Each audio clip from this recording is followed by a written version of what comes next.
교환학기에 문제가 생겼다. 그 시점에서 나를 구해줄 사람은 나밖에 없다.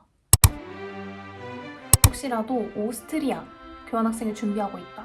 혹은 유럽 국가에서 교환학생을 준비하고 있다. 근데 나 기숙사 떨어졌다 하실 분들 계신가요? 저 역시 이랬었는데요. 저의 경험을 여러분들에게 공유를 하면서 조금이나마 고민을 덜 수 있게 이야기를 잠시 해보도록 하겠습니다. 일단 제가 어떻게 기숙사에 떨어지게 되었는지 이야기를 해볼게요.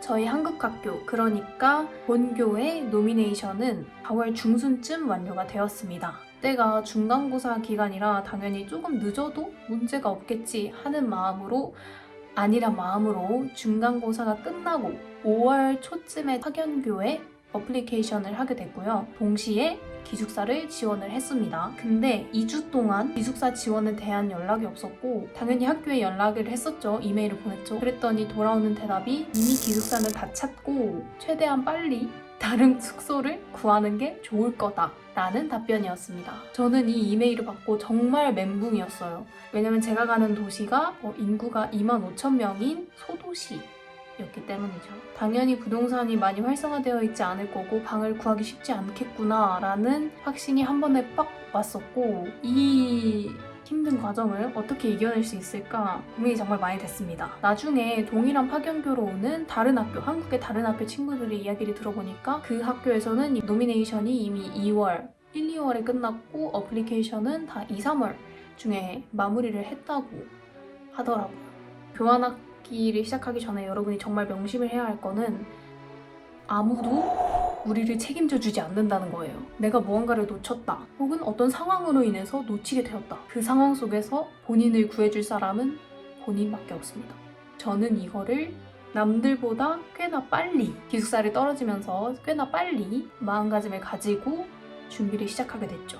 그래서 현지 숙소를 어떻게 구했냐? 총 4가지 방법을 알아봤습니다. 첫 번째는 바로 사설 기숙사였어요. 유럽의 대부분의 대도시에는 학교 기숙사 외에도 민간이 운영하는 사설 기숙사가 있습니다. 네이버에 도시명과 사설 기숙사를 함께 검색하면은 그 사설 기숙사에 어떻게 들어가게 되었고 어떤 방법으로 지원을 했고 실제 살면서 어땠었다, 불편함이나 편한 점, 정말 상세하게 후기를 적어놓은 것들을 볼 수 있습니다. 예를 들어서 이제 파리 사설 기숙사, 인스부르크 사설 기숙사, 베를린 사설 기숙사 뭐 이렇게 말이죠. 하지만 저는 대도시로 파견되는 게 아니었고 인구가 25,000명인 오스트리아의 소도시로 파견되는 것이었기 때문에 사설 기숙사는 전혀 찾아볼 수가 없었습니다. 두 번째로 찾아본 거는 WG 게슛이었습니다. 이건 어떻게 읽는 건지 아직도 잘 모르겠지만 일단 WG 게슛이라고 할게요. WG 게슛은 독일의 쉐어하우스 구하기 플랫폼인데요. 저희 파견교 지역 매물도 가끔씩 올라오더라고요. 이게 오스트리아가 독일과 플랫폼을 공유하는 건지 아니면 저의 지역이 독일과 국경에 굉장히 가까이 있는데 그래서 올라올 수 있는 건지는 아직 확실하진 않습니다. 처음에는 마음에 드는 매물이 나올 때까지 맨날 기다렸습니다. 새로 고침하면서 진짜 아니랬죠. 내가 골라서 갈 수 있을 거란 생각. 그렇게 마음에 드는 곳에 Hello, is the room available to 언제 뭐 이렇게 보내면서 답장 여기 기다렸는데 근데 대부분 답장이 안 왔어요. 독일 친구들에게 물어봤었죠. 왜 이거 답장 안 오냐? 왜 이러냐? 했더니 독일 친구들이 해주는 말이 정성스러운 자기소개를 왜 안 했냐고 묻더라고요. 알고 보니까 괜찮은 조건의 쉐어하우스에 내가 거주하고 싶다. 그렇게 하면은 이제 메시지를 어떻게 보내야 되면 안녕하세요. 저는 어디 사는 누구누구고 몇 살입니다. 저희 성격은 어떠고또 하고 저희 생활 패턴은 보통 이렇습니다. 취미는 이러하고 보통 쉐어하우스 같이 사는 플랫메이트들과 어울리기를 좋아하거나 좋아하지 않습니다. 뭐 이런 정보를 다 담아서 정말 길게 자기소개를 해야 되더라고요. 보통은 이 자기소개를 보내고 나서도 실제 인터뷰로 이어지는 경우까지도 있고요. 괜찮은 조건을 가진 매물일 경우 집주인이 이 매물을 업로드하고 그 10분 동안 받는 메시지가 10몇 건, 50몇 건 막 이렇게까지도 된다고 해요. 내가 이 집주인에게 줄 수 있는 첫인상은 정말 정성스러운 자기소개서밖에 없는 거죠. 그래서 어떤 내용들을 보냈냐면 바로 제가 이런 메시지들을 보냈었습니다. 혹시라도 필요하신 분이 계실까봐 참고를 합니다. 이제 답장은 정말 많이 왔어요. 답장은 정말 많이 왔는데 다 거절이었습니다.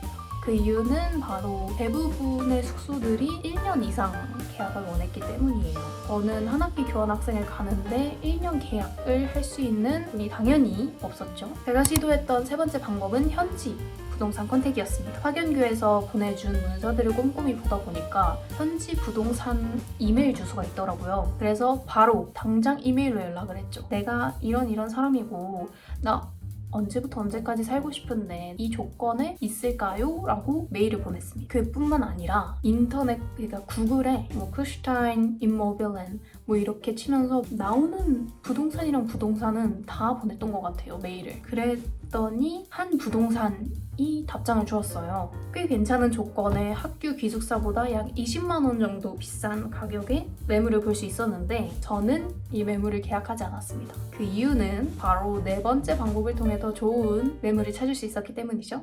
네 번째 방법은 제가 최종적으로 숙소를 구하게 된 방법인데 현지 학생 페이스북 그룹에서 찾기였습니다. 해외 대학 혹은 해외 지역의 경우에는 다양한 커뮤니티가 페이스북 그룹으로 형성이 되어 있습니다.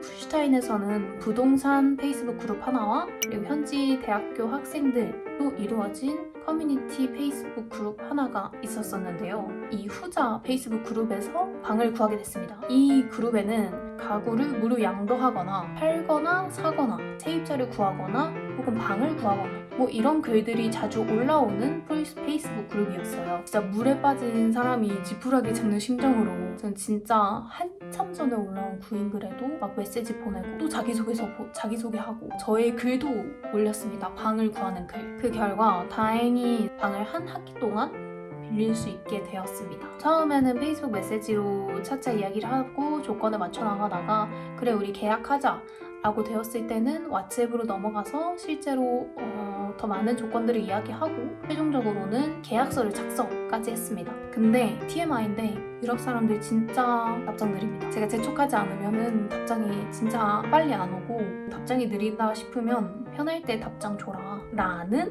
이제 무언의 압박을 보냈었죠. 아무튼 서로의 조건이 일치하는 걸 확인하고 PDF 계약서를 보내주면 정말 꼼꼼히 읽고 사인을 해서 보내주면 됩니다. 유럽에서는 구두 계약이 효력이 딱히 없는 것으로 알고 있지만 제가 잘못 알고 있는 걸 수도 있고 아무튼 유럽 지역에서 살다 온 친구들이 다 해주는 말이 실제 계약서를 꼭 써야 된다.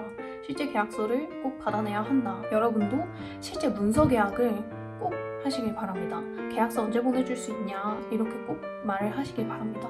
이때가 7월 마지막 주였습니다. 저는 5월부터 7월 마지막 주까지 정말 힘들게 타면서 힘든 마음으로 그 시간을 보냈죠. 계약을 하고 나서 이제 진짜 편한 마음으로 일주일을 보내고 8월 월세를 송금할 때가 됐습니다. 이때 제가 사용한 서비스가 모인이라는 해외 송금 서비스인데요. 당장 현지 계좌가 제가 없었기 때문에 해외 계좌로 송금할 수 있는 여러 서비스들을 비교를 해보다가 가장 간편하고 빠르고 높은 환율 우대를 해주는 서비스인 모인을 이용하게 되었습니다.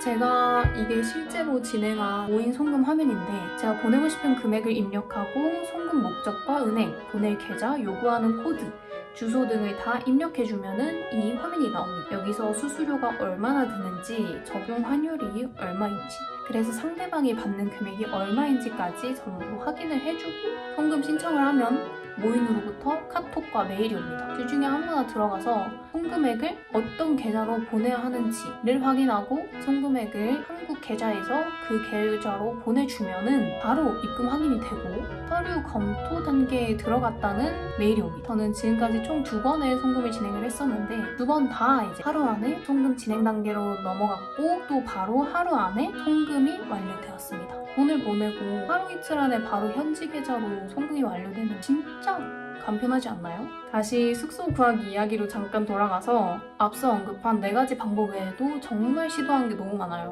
교환학기 후기를 올린 여러 사람들의 블로그에 막 들어가서 혹시 숙소 어디서 지냈었냐? 혹은 뭐 민박을 지났었다는 후기가 있으면 그 민박에 대해 정보를 알려줄 수 있나? 댓글이 진짜 너무 많이 달고 다녔고 현지에 계신 한인분께 진짜 민폐를 무릅쓰고 혹시 관련해서 정보가 있으시냐 여쭤본 적도 있고 호텔에 장기 숙박도 가능하냐 주변 호텔에 다 물어본 적도 있고 오스트리아가 독일어를 쓰는데 독일어로 된 수많은 사이트들을 구글링하면서 난생 처음 보는 사이트들 맨날 들어가서 여기서 방구할 수 있나? 여기서 방구할 수 있나? 이 방 못 구하나? 밤낮을 새면서 지냈었어요.